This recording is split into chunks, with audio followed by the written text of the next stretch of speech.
আসসালামু আলাইকুম। মত প্রকাশ টিভি থেকে সকলকে স্বাগত জানাচ্ছি। আমি মোহাম্মদ ইকবাল হোসেন।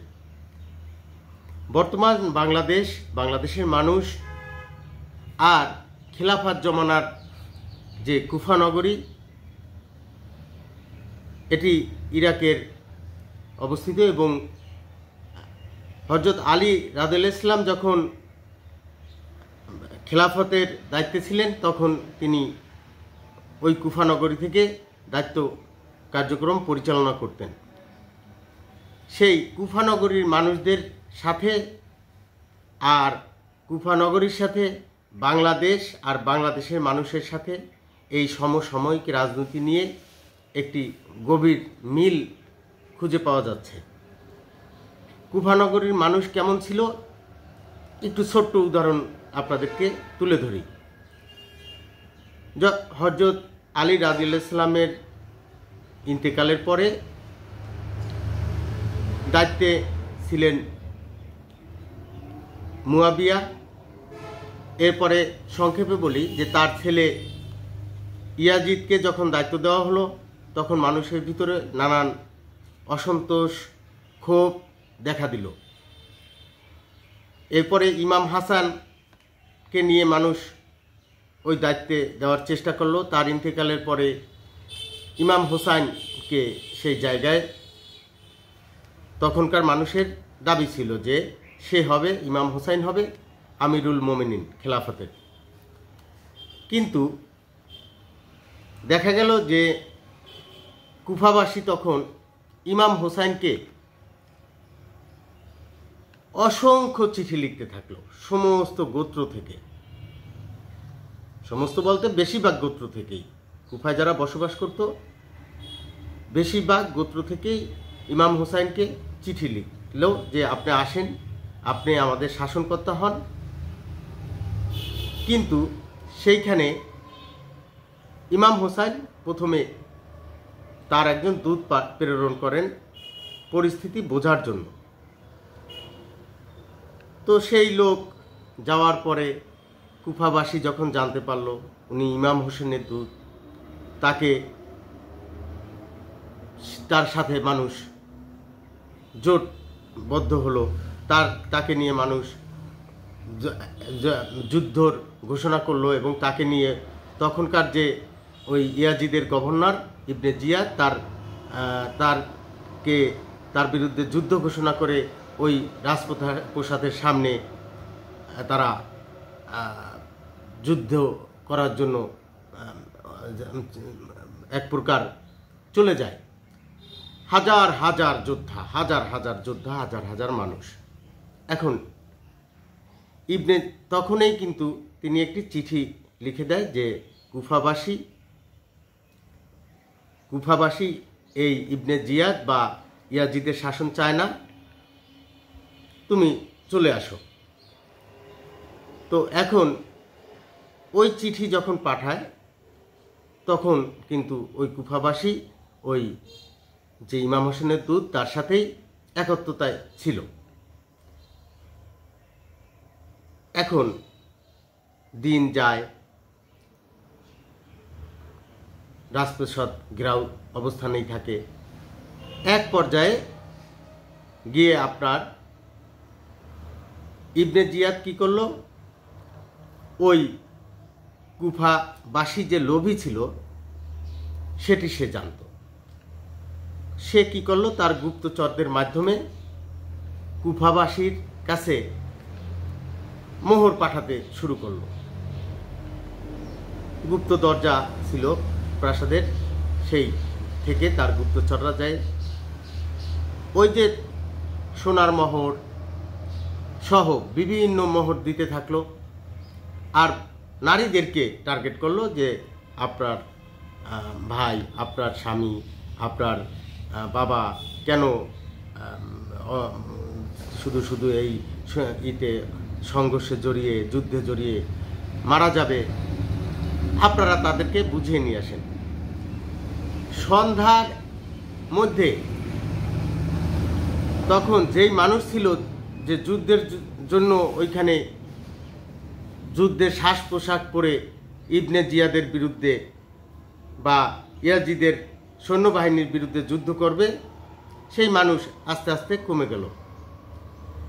সেই মানুষ আবার কি করলো, কমে যাওয়ার পরে যখন সেই ইমাম হোসেনের দূত এশার নামাজ পড়ে, তখন আর তার সাথে লোক ছিল না। তিনি ইমামতি করতেছিলেন, তিনি সালাম ফিরিয়ে দেখলেন পিছনে কোনো লোক নাই। তখন তিনি পালাতে চাইলেন। যদিও সংক্ষেপে বলি, তিনি ধরা খেলেন, তাকে হত্যা করা হলো। কিন্তু ওই যে তিনি যে চিঠি পাঠিয়ে গিয়েছিলেন যে কুফার অবস্থা ভালো, সেই চিঠির প্রেক্ষিতে বা কুফাবাসীর আহ্বানে ইমাম হোসেন কিন্তু কুফায় আসতেছিলেন এবং কারবালার প্রান্তরে তাকে কিন্তু এই ইয়াজিদের বাহিনী, ইবনে জিয়াদের বাহিনী, ওমর সাদ, শিমর, এরা কিন্তু আটকে দেয়।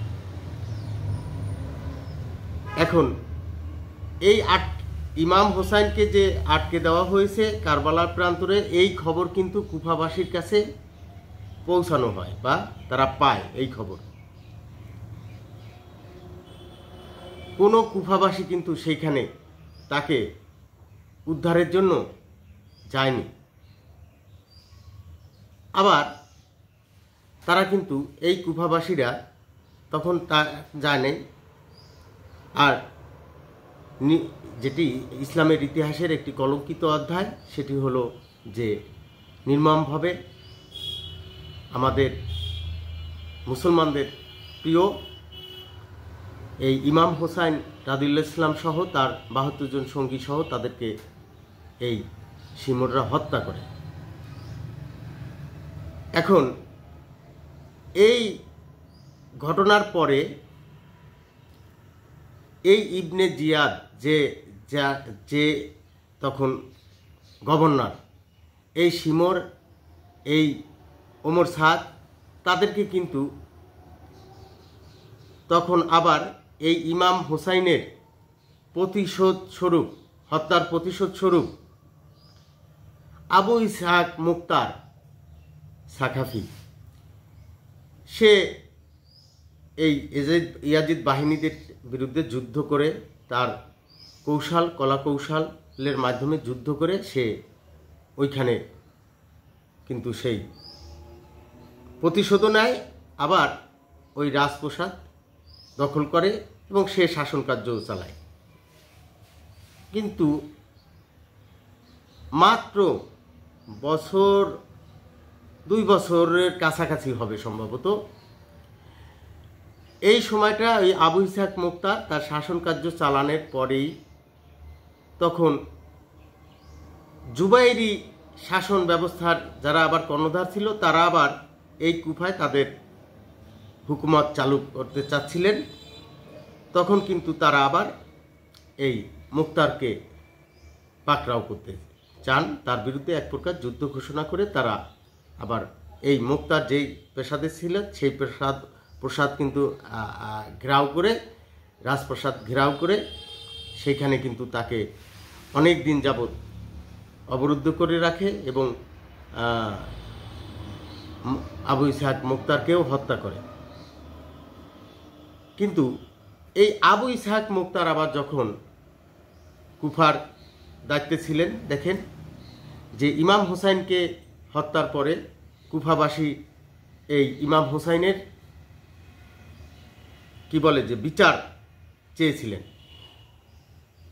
আবু ইসহাক মুক্তারের সাকাফির মাধ্যমে সেই হত্যার এক প্রকার প্রতিশোধও নেওয়া হয়। কিন্তু কুফাবাসী যখন এই জুবাইরি শাসন ব্যবস্থা হাতছানি দিছিল, তখন আবার এই আবু ইসহাক মুক্তারের বিরুদ্ধেই কুফাবাসী আবার চলে যায়। তারা আবার এই আবু ইসহাক মুক্তারকে নিয়ে ঠাট্টা বিদ্রোহ করতে থাকে। মানে এদের চরিত্র, কুফাবাসীর চরিত্র কখনোই স্থির ছিল না। তারা যখন যেটার জন্য আন্দোলন করত, সেই আন্দোলন পাওয়ার পরে, আন্দোলনের ফল পাওয়ার পরে বা যুদ্ধ করত, যুদ্ধের ফল পাওয়ার পরে আবার তারা নতুন পলিসির জন্য উদ্গ্রীব হয়ে থাকতো। তারা কখনোই স্থির ছিল না। তেমনি যদি আপনি বাংলাদেশের মানুষ, বাংলাদেশের রাজনীতির সাথে সেই খেলাফত জমানার কুফানগরীর রাজনীতির মিল খুঁজতে চান, তাহলে অনেকগুলো মিল পাবেন। শেখ হাসিনার সরকারকে বিদায় দাও আন্দোলন শুরু হলো, ভালো। এরপরে যারা ক্ষমতায় নিলেন সেই ছাত্ররা, যেই ছাত্ররা সুপারিশ করে বা ছাত্ররা বলে থাকেন যে ছাত্ররা নিয়োগ দিয়েছেন এই সরকারকে, এখন সেই সরকার কি করছেন আর ছাত্ররাই বা কী করছেন? ছাত্ররা নানা সংঘর্ষে জড়িয়ে যাচ্ছেন। তাদের সেই যে আগের যে সেই কুফানগরীর মতো যে যুদ্ধ করে যে ফল পেল, সেই ফল পাওয়ার পরে আর তারা স্থির থাকতে পারতেছেন না। তেমনি ছাত্ররা দেখেন যে স্থির থাকতে পারতেছে না। এই সরকার অস্থির। এই আমাদের দেশের যারা শেখ হাসিনার আন্দোলন, শেখ হাসিনার সরকার পতনের জন্য যারা আন্দোলন করেছিলেন, তারা শেখ হাসিনা বিদায়ের পর এখন তো আমরা ধরে নিতে পারি যে তাদের সরকার, বা সামনে তাদের সরকার নির্বাচন দিলেও তাদের সরকারও আসতে পারে। এখন প্রশ্নটা হলো যে যারা এই আন্দোলনকারী ছিলেন, সেই আন্দোলনকারী বিভিন্ন দলের, বিভিন্ন সামাজিক সংগঠন, বিভিন্ন ছাত্র সংগঠন, বিভিন্ন রাজনৈতিক বাইরেও অনেক সংগঠন ছিলেন, জনতা ছিলেন। এখন কেউ কি আসলে স্থির? কেউ কি আসলে স্থিরভাবে যে সামনে আমাদের কি করা উচিত, বা মাঝে মাঝে শান্ত থাকা উচিত রাষ্ট্রের ভালোর জন্য, নিজেদের ভালোর জন্য, সেটি কি আমরা দেখতে পাই?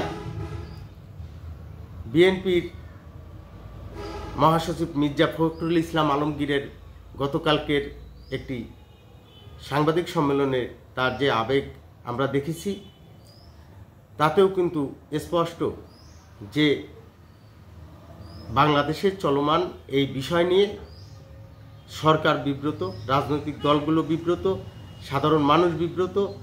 এই সব ক্ষেত্রে অস্থিরতা, সেই অস্থিরতা কমানোর জন্য দেশের মানুষদের স্থির থাকাটা প্রয়োজন। সেই স্থিরতা আমাদের ভিতরে আসুক, সেই প্রত্যাশা রেখে শেষ করছি। আসসালামু আলাইকুম।